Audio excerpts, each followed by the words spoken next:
2047 विकसित भारत के लक्ष्य को प्राप्त करने के लिए ये महत्वपूर्ण 25 वर्ष का दौर आरंभ हो रहा है। आज समय समाधान का है। आज प्राथमिकता व्यवधान नहीं है, आज प्राथमिकता समाधान है।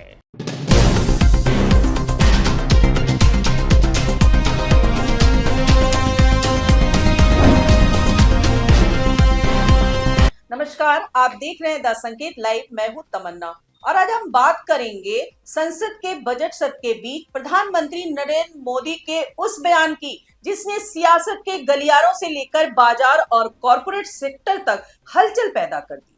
प्रधानमंत्री मोदी ने आज कहा कि हमारी सरकार की पहचान रही है रिफॉर्म, परफॉर्म और ट्रांसफॉर्म, और अब देश रिफॉर्म एक्सप्रेस पर चल पड़ा है। देश रिफॉर्म एक्सप्रेस पर चल पड़ा है। इसका उद्देश्य देश में जीवन और कारोबार दोनों को आसान बनाने का है। जीएसटी में नेक्स्ट जनरेशन रिफॉर्म्स का सभी को फायदा हुआ है। इससे हमारे युवा एंटरप्रेन्योर्स को लाभ हो रहा है, हमारे एमएसएमईज को फायदा हो रहा है। हाल में देश ने ऐतिहासिक लेबर रिफॉर्म्स लागू किए हैं। इससे श्रमिकों, कर्मचारियों और बिजनेस सबको फायदा होगा। नए लेबर कोड्स ने श्रमिकों के लिए, कर्मचारियों के लिए सामाजिक सुरक्षा का दायरा और सशक्त किया है। ये सिर्फ एक जुमला नहीं है, बल्कि आने वाले दिनों में बड़े फैसलों की आहट मानी जा रही है। संसद का बजट सत्र आज से शुरू हो चुका है। एक दिन पहले राष्ट्रपति द्रौपदी मुर्मू ने संसद के सेंट्रल हॉल में लोकसभा और राज्यसभा के संयुक्त सत्र को संबोधित किया था और सरकार के एजेंडे की रूपरेखा रखी थी। वहीं आज वित्त मंत्री निर्मला सीतारमण ने लोकसभा में आर्थिक सर्वे पेश किया और इसके ठीक बाद प्रधानमंत्री नरेंद्र मोदी संसद परिसर में मीडिया के सामने आए और देश को संबोधित किया। प्रधानमंत्री नरेंद्र मोदी ने कहा कि यह सत्र बेहद महत्वपूर्ण है क्योंकि 21वीं सदी का 1/4 हिस्सा बीत चुका है और अब दूसरे चौथाई की शुरुआत हो रही है। उन्होंने कहा कि 2047 तक विकसित भारत के लक्ष्य को हासिल करने के लिए आने वाले ये 25 साल निर्णायक है और इस दिशा में सरकार तेज रफ्तार से आगे बढ़ना चाहती है। प्रधानमंत्री मोदी ने राष्ट्रपति के अभिभाषण का जिक्र करते हुए कहा कि राष्ट्रपति द्रौपदी मुर्मू ने सांसदों के सामने जो अपेक्षाएं रखी है वे बेहद महत्वपूर्ण है। आदरणीय राष्ट्रपति जी ने सांसदों से जो अपेक्षाएं व्यक्त की हैं, उन्होंने बहुत ही सरल शब्दों में राष्ट्र के मुखिया के रूप में जो भावनाएं व्यक्त की हैं, मुझे पूरा विश्वास है कि सभी माननीय सांसदों ने उसको गंभीरता से लिया ही होगा और ये सत्र अपने आप में बहुत ही महत्वपूर्ण सत्र होता है।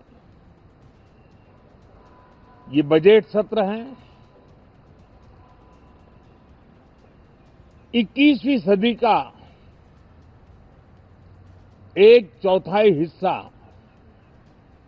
बीत चुका है।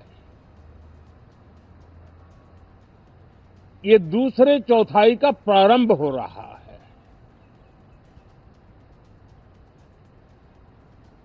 और 2047 विकसित भारत के लक्ष्य को प्राप्त करने के लिए ये महत्वपूर्ण 25 वर्ष का दौर आरंभ हो रहा है और उन्हें पूरा भरोसा है कि सभी सांसद उन अपेक्षाओं को गंभीरता से लेंगे और उसी भावना के साथ संसद की कार्यवाही में योगदान देंगे। पीएम नरेंद्र मोदी ने कहा कि बजट सत्र अपने आप में बहुत अहम होता है क्योंकि इसी सत्र में देश की आर्थिक दिशा तय होती है और सरकार की प्राथमिकताएं सामने आती है।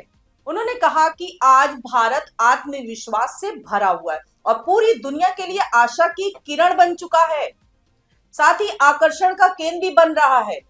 प्रधानमंत्री ने भारत और यूरोपीय यूनियन के बीच हुए मुक्त व्यापार समझौते का उदाहरण देते हुए कहा कि यह दिखाता है कि आने वाले समय में भारत के युवाओं का भविष्य कितना उज्जवल है। उन्होंने कहा कि यह समझौता 27 देशों के साथ हुआ है और इससे भारतीय किसानों, मछुआरों, युवाओं और सर्विस सेक्टर से जुड़े लोगों के लिए बड़े अवसर खुलेंगे। प्रधानमंत्री नरेंद्र मोदी ने देश के प्रोड्यूसर से अपील की कि अब जब यूरोपीय यूनियन का बाजार भारत के लिए खुल गया है तो उन्हें अपनी क्षमताएं बढ़ानी चाहिए और गुणवत्ता पर विशेष ध्यान देना चाहिए। उन्होंने कहा कि अब सिर्फ उत्पादन करना काफी नहीं है, बल्कि उत्तम से उत्तम गुणवत्ता वाला सामान वैश्विक बाजार में लेकर जाना होगा ताकि भारतीय उत्पाद प्रतिस्पर्धी कीमतों पर दुनिया भर में अपनी जगह बना सके। पीएम नरेंद्र मोदी ने साफ शब्दों में कहा कि हाथ पर हाथ धरकर बैठने का समय नहीं है, बल्कि अवसरों का लाभ उठाने का समय है। प्रधानमंत्री मोदी ने अपने संबोधन में बार बार रिफॉर्म, परफॉर्म और ट्रांसफॉर्म के मंत्र को दोहराया और कहा कि यही उनकी सरकार की पहचान रही है। उन्होंने कहा कि देश का ध्यान भले ही बजट पर हो, लेकिन सरकार का असली फोकस सुधारों पर है। उन्होंने कहा कि हमने रिफॉर्म एक्सप्रेस पर तेजी से शुरुआत की है और अब इस ट्रेन को और गति दी जाएगी।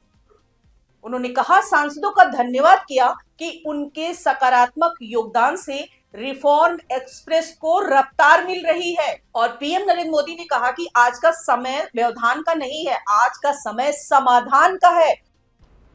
आज जिस प्रकार से देश आगे बढ़ रहा है, आज समय व्यवधान का नहीं है, आज समय समाधान का है। आज प्राथमिकता व्यवधान नहीं है, आज प्राथमिकता समाधान है। आज भूमिका व्यवधान के माध्यम से रोते बैठने की नहीं है, आज हिम्मत के साथ समाधानकारी निर्णयों का कालखंड है। मैं सभी माननीय सांसदों से आग्रह करूंगा कि वे आएं, राष्ट्र के लिए आवश्यक समाधानों के दौर को हम गति दें, निर्णयों को हम शक्ति दें और लास्ट माइल डिलीवरी में हम सफलतापूर्वक आगे बढ़े। उन्होंने विपक्ष पर बिना नाम लिए तंज कसते हुए कहा कि आज भूमिका व्यवधान पैदा करने की नहीं, बल्कि समाधान खोजने और उन्हें जमीन पर उतारने की है। उन्होंने कहा कि कोई सरकार की कितनी भी आलोचना करे, लेकिन एक बात हर कोई मानता है कि इस सरकार ने लास्ट माइल डिलीवरी पर बल दिया है, यानी योजनाएं सिर्फ फाइलों में नहीं बल्कि लोगों की जिंदगी तक पहुंच रही है। पीएम नरेंद्र मोदी ने कहा कि यही परंपरा अब नेक्स्ट जनरेशन रिफॉर्म में भी जारी रहेगी। अब बड़ा सवाल ये है कि प्रधानमंत्री नरेंद्र मोदी के रिफॉर्म एक्सप्रेस वाले बयान का असली मतलब क्या है? क्या बजट सत्र में कोई बड़े और विवादित सुधार पेश होने वाले हैं? क्या सरकार शिक्षा, स्वास्थ्य, श्रम कानून, भूमि सुधार या सामाजिक कल्याण योजनाओं में बड़े बदलाव करने जा रही है? क्योंकि हाल के दिनों में सरकार मनरेगा, शिक्षा का अधिकार कानून और खाद्य सुरक्षा कानून में बदलाव के संकेत दे चुकी है। वहीं मनरेगा की जगह वीबीजी रामजी बिल लाकर सरकार ये दिखा चुकी है कि वह पुराने ढांचे को तोड़कर नए मॉडल लाने के मूड में है। ऐसे में रिफॉर्म एक्सप्रेस का मतलब केवल आर्थिक सुधार नहीं, बल्कि सामाजिक और प्रशासनिक ढांचे में बड़े बदलाव भी हो सकते हैं।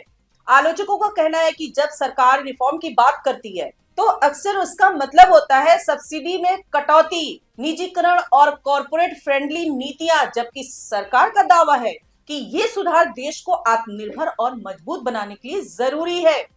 अब देखना ये होगा कि बजट में आम आदमी को राहत मिलती है या फिर कॉर्पोरेट सेक्टर को प्राथमिकता दी जाती है, क्योंकि महंगाई, बेरोजगारी और किसानों की आय जैसे मुद्दे आज भी आम जनता के लिए सबसे बड़े सवाल बने हुए हैं। प्रधानमंत्री नरेंद्र मोदी के भाषण में विकसित भारत 2047 का लक्ष्य बार बार दोहराया गया, लेकिन सवाल ये है कि क्या मौजूदा नीतियों में सचमुच आम आदमी की जिंदगी बेहतर हो रही है या सिर्फ आंकड़ों में विकास दिखाया जा रहा है? क्योंकि जमीनी हकीकत ये है कि युवाओं को नौकरियों की तलाश है, किसान अपनी फसलों के दाम को लेकर परेशान है और मध्यम वर्ग महंगाई के बोझ से दबा हुआ है। ऐसे में रिफॉर्म एक्सप्रेस अगर सच में आम जनता की जिंदगी में सुधार लाती है तो उसका स्वागत होगा, लेकिन अगर यह ट्रेन सिर्फ चुनिंदा लोगों के लिए चलेगी तो विरोध भी उतना ही तेज होगा। अब नजरें इस बजट सत्र पर टिकी है कि सरकार अपने शब्दों को किस तरह नीतियों में बदलती है।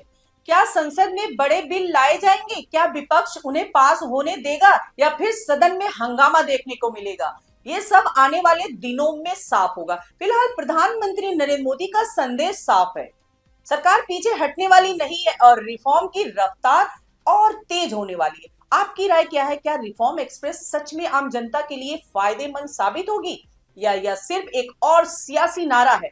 कमेंट में अपनी राय जरूर लिखिए, वीडियो को लाइक कीजिए, शेयर कीजिए और 10 संकेत लाइव को सब्सक्राइब जरूर कीजिए। आज के लिए इतना ही। नमस्कार दोस्तों।